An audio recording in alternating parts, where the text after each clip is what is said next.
ذو الجلال والاکرام نے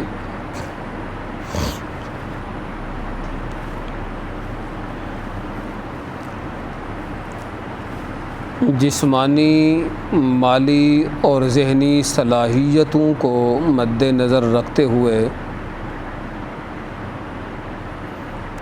ہر انسان کو دین اور مذہب اسلام کا مکلف اور پابند بنایا ہے۔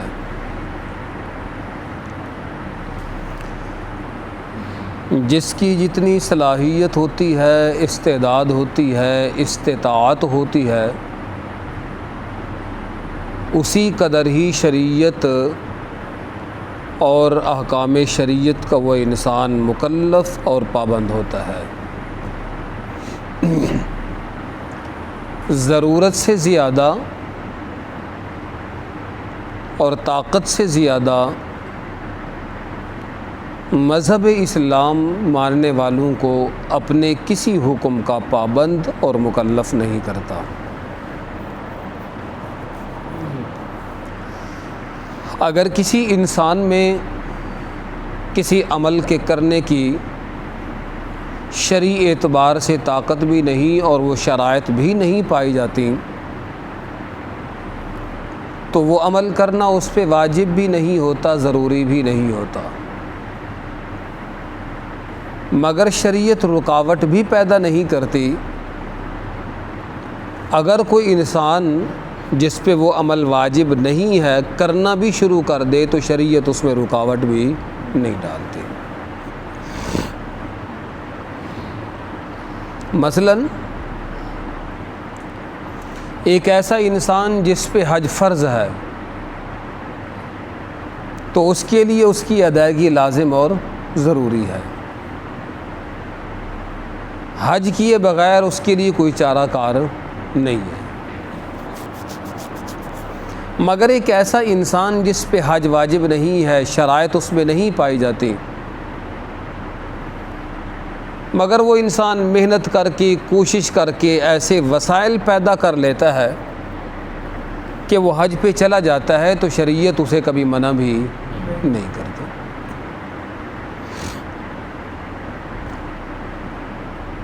مسافر آدمی حالت سفر میں اگر روزہ چھوڑ دے تو اس کے لیے جائز ہے، اس کے لیے جائز ہے، اور اس کو کوئی گناہ بھی نہیں ہوگا کیونکہ اس نے بعد میں قضا کر لینی ہے۔ مگر سفر کی حالت میں اگر وہ روزہ رکھ لیتا ہے تو شریعت کو رکاوٹ بھی نہیں ڈالتی۔ اسی طرح قربانی کے وجوب کی شرائط ہیں۔ بعض لوگوں پہ قربانی واجب ہوتی اور بعض لوگوں پہ واجب نہیں ہوتی۔ جن لوگوں پہ قربانی واجب ہے ان کے لیے تو لازم اور ضروری ہے کہ وہ اپنا واجب ادا کریں، اور جن پہ واجب نہیں ہے اس میں شرائط قربانی کے وجوب کی نہیں پائی جاتی، مگر وہ محنت کرتا ہے، کوشش کرتا ہے، ایک روپیہ جوڑ کے وہ سال بعد قربانی کے جانور خریدنے کا یا ایک حصہ ڈالنے کا اگر وہ بندوبست کر لیتا ہے تو شریعت اس کے لیے بھی رکاوٹ نہیں ڈالتی، اس بھی قربانی ہو جائے گی، ثواب اللہ پاک اس کو بھی عطا فرمائیں گے۔ لیکن مغالطہ یہ ہوتا ہے کہ لوگ جب حصہ یا قربانی کا جانور خریدتے ہیں تو تعین نہیں کر پاتے کہ یہ کس کا ہے اور کس کا نہیں ہے۔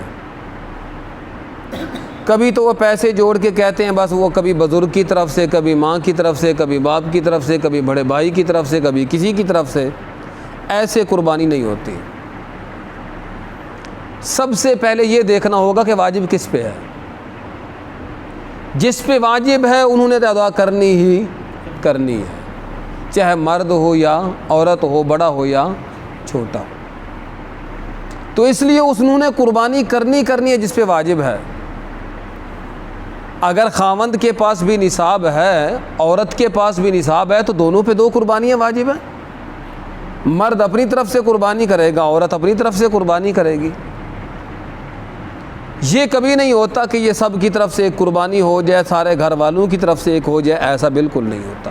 وہ کسی کی طرف سے بھی قربانی نہیں ہوگی۔ اسی طریقے سے سب سے پہلے اپنا واجب ادا کرنا ہوتا ہے۔ اپنا واجب ادا نہ کیا، چاہے وہ رسول کی طرف سے کرے، چاہے باپ کی طرف سے کرے، چاہے کسی کی طرف سے بھی کرے، وہ کرنا ایک اپنے مقام پہ صحیح ہوگا، لیکن اس کو گناہ ہوگا کیونکہ اس نے اپنا واجب ادا نہیں کیا۔ سب سے پہلے اپنا واجب ادا کرنا ہوگا، اس کے بعد اگر کسی کے پاس گنجائش ہے تو وہ کسی کی طرف سے بھی قربانی کر سکتا ہے۔ ایک غریب آدمی، شریعت اس پہ ظلم نہیں کرتی، زیادتی نہیں کرتی، جو صاحب نصاب نہیں ہے تو شریعت اس کو پابند نہیں کرتی کہ وہ قربانی کرے یا جانور میں حصہ ڈالے، مگر وہ محنت کوشش کر کے اگر وہ کرتا ہے، کبھی ایسا ہوتا ہے کہ وہ قربانی کا جانور عیب دار ہو جاتا ہے یا مر جاتا ہے یا گم ہو جاتا ہے۔ جس جانور کو قربانی کی نیت سے اور قربانی کی غرض سے خریدا گیا وہ گم بھی ہو سکتا ہے، مر بھی سکتا ہے اور عیب دار بھی ہو سکتا ہے۔ اگر قربانی سے پہلے مر گیا تب بھی قربانی ادا نہیں ہوئی، گم ہو گیا تب بھی ادا نہیں ہوئی، عیب دار ہو گیا تو ویسے بھی نہیں لگ سکتا۔ اب یہ قربانی کرنے والے دو ہوں گے، یا تو وہ غنی ہوگا، امیر ہوگا، صاحب نصاب ہوگا، اس پہ قربانی واجب ہوگی، یا کرنے والا وہ غریب آدمی ہوگا جس پہ قربانی واجب نہیں ہے مگر اس نے ثواب کی نیت سے قربانی کا جانور خرید لیا تھا۔ شریعت غریب آدمی پہ ظلم نہیں کرتی، زیادتی نہیں کرتی۔ اگر کسی انسان کا کوئی جانور گم ہو گیا یا مر گیا یا عیبدار ہو گیا تو ایک غنی اور صاحب استعداد آدمی کے اوپر لازم ہے کہ اس کی جگہ پہ وہ دوسرا جانور خرید کے قربانی کرے، مگر غریب آدمی پہ یہ لازم اور ضروری نہیں ہے کہ اس نے قربانی کی نیت سے خریدا اور قربانی کی نیت سے خریدنے کے بعد وہ جانور گم ہو گیا یا مر گیا یا کوئی اور مسئلہ بن گیا تو اس کی جگہ پہ اس کو دوبارہ قربانی کا جانور خرید کے ذبح کرنے کی شریعت اس کو مکلف نہیں بناتی اور ذمہ داری بھی نہیں لگاتی۔ کیوں؟ اس لیے کہ ایک امیر آدمی یا صاحب استطاعت آدمی وہ دوسرا جانور خرید سکتا ہے، وہ واجب ادا کر سکتا ہے، اور جو غریب تھا جس پہ واجب نہیں تھا اس نے اپنے لیے خرید لیا تو جو ہو گیا سو ہو گیا، پہلے بھی اس پہ واجب ہی نہیں تھی، اب بھی اس پہ واجب نہیں ہے۔ رسول اللہ صلی اللہ علیہ وسلم نے تقریباً 10 سال قیام کیا ہے مدینہ منورہ میں۔ حضرت ابن عمر رضی اللہ تعالیٰ عنہ فرماتے ہیں کان یضحی 10 سنین، آپ صلی اللہ علیہ وسلم 10 سال تک قربانی کرتے رہے، یعنی مواظبت اختیار کی ہے، ہمیشگی اختیار کی ہے، کبھی کسی سال آپ نے جانور ذبح نہ کیا، ایسا بالکل نہیں ہے۔ جب سے قربانی واجب ہوئی اور آپ اپنی عمر کے آخری حصے تک اور آخری سال تک قربانی ہر سال کیا کرتے تھے، تو یہاں سے فقہاء نے اور محدثین اور علماء نے یہاں سے یہ مسئلہ نکالا ہے کہ آپ صلی اللہ علیہ وسلم کا ہمیشہ کرنا اور اس کو ترک نہ کرنا یہ وجوب کی دلیل ہے کہ یہ قربانی واجب ہے، محض سنت نہیں ہے۔ جو آدمی قربانی نہیں کرے گا باوجود استعداد کیا اور اس کے اوپر واجب ہونے کے تو بندہ عند اللہ مجرم ہوگا، گناہ گار ہوگا۔ فرض اور واجب قریب قریب تر ہوتے ہیں، جو درجہ فرض کا ہوتا ہے وہی درجہ واجب کا ہوتا ہے، مگر تھوڑا سا اس کے ثبوت کے اندر فرق ہوتا ہے کہ فرض دلیل قطعی سے ثابت ہوتا ہے، اس کی دلیل کے اندر کوئی ظن نہیں ہوتا، کوئی شک نہیں ہوتا، مگر جو واجب ہوتا ہے اس کی دلیل میں کبھی ظن آ سکتا ہے، مگر ثبوت کے اندر اور حکم کے اعتبار سے دونوں برابر ہوتے ہیں۔ جس طرح فرض پہ عمل کرنا لازم ہوتا ہے، واجب کے عمل کا اوپر بھی عمل کرنا لازم ہوتا ہے۔ تو لہذا یہ قربانی کے وجوب کی دلیل ہے کہ قربانی کیا ہے؟ واجب ہے، اور جو چیز واجب ہو، فرض ہو، وہ قرض ہوتی ہے، وہ ادا کیے بغیر ادا نہیں ہوتی، سنتیں ہوتی ہیں یا سنن ہوتی ہے، اگر وہ رہ گئی تو توبہ استغفار ہوتا ہے، اس کے بعد اللہ تعالیٰ معاف کر دیتا ہے، مگر فرض ہو یا واجب ہو وہ رہ جائے تو اس کی ادائیگی ضروری ہوتی ہے۔ مثلا ایک آدمی پہ قربانی واجب تھی مگر وہ قربانی کے ایام میں قربانی نہ کر سکا، وقت گزر گیا، چونکہ قربانی کا ایک وقت ہوتا ہے، ان 3 ایام کے اندر آپ نے کیا کرنی ہوتی ہے؟ ذبح کرنی ہوتی ہے۔ 3 دن کے اندر چاہے آپ رات کو ذبح کریں چاہے آپ دن کو ذبح کریں، آپ کر سکتے ہیں۔ یہ بھی محض ایک مغالطہ اور وہم ہوتا ہے بھی رات کو قربانی نہیں کرنی چاہیے، دن کو قربانی کرنی چاہیے، یہ ایک وہم ہوتا ہے۔ اس زمانے کے اندر کراہت لکھی گئی تھی جس زمانے میں روشنی کا کوئی انتظام نہیں ہوتا تھا، کوئی پتہ نہیں چلتا تھا کہ رگ کون سی کٹی اور کون سی نہیں کٹی ہے، ذبح صحیح ہوا ہے یا نہیں ہوا، وہ سنت کے مطابق ذبح جانور ہوا یا نہیں ہوا۔ تو اس زمانے میں چونکہ اندھیرے ہوا کرتے تھے اور رات کی تاریکی میں ایسی چیزیں محسوس نہیں ہوتی تھی، تو اس زمانے میں اللہ تعالیٰ نے وسائل دیے ہیں اور سہولتیں دی ہیں۔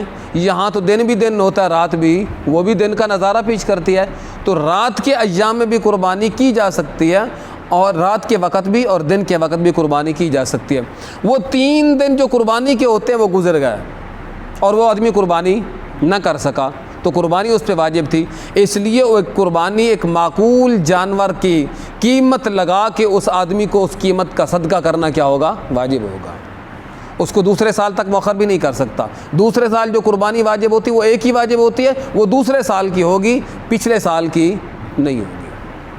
تو لہذا جس آدمی کی قربانی رہ گئی اور نہیں کر سکا اور ایام گزر گئے، تو اس آدمی کے اوپر اس قیمت کا فرض کرو کہ ایک بکرا اگر 20,000 کا ایک نارمل بکرا مل جاتا ہے تو 20,000 صدقہ کرے، یا ایک بڑے جانور کے اندر 10,000 12,000 میں اگر وہ حصہ ہو سکتا ہے تو وہ اس 10-12,000 کی قیمت کا صدقہ کرنا واجب ہوگا، اور وہ صدقہ بھی جو ہے وہ ایسے انسان کو دے گا جو صحیح العقیدہ مسلمان ہو اور مستحق بھی ہو، ایسے انسانوں پہ کیا کرے گا؟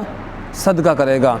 تو شریعت جو بندہ مکلف ہے، جس میں طاقت ہے، اس کو لازم طور پہ مکلف بناتی ہے اور اس پہ عمل کرنا واجب ہوتا ہے، اور جس کے اندر طاقت نہیں، قوت نہیں ہے، تو شریعت اس کو مکلف نہیں بناتی۔ ہاں اگر وہ محنت کر کے، تجہد کر کے، تکلف کر کے اگر وہ بندہ نیکی کرنا چاہتا ہے تو شریعت اس کی نیکی کو ضائع بھی نہیں کرتی اور رکاوٹ بھی نہیں ڈالتی۔ اللہ پاک عمل کی توفیق عطا فرمائے۔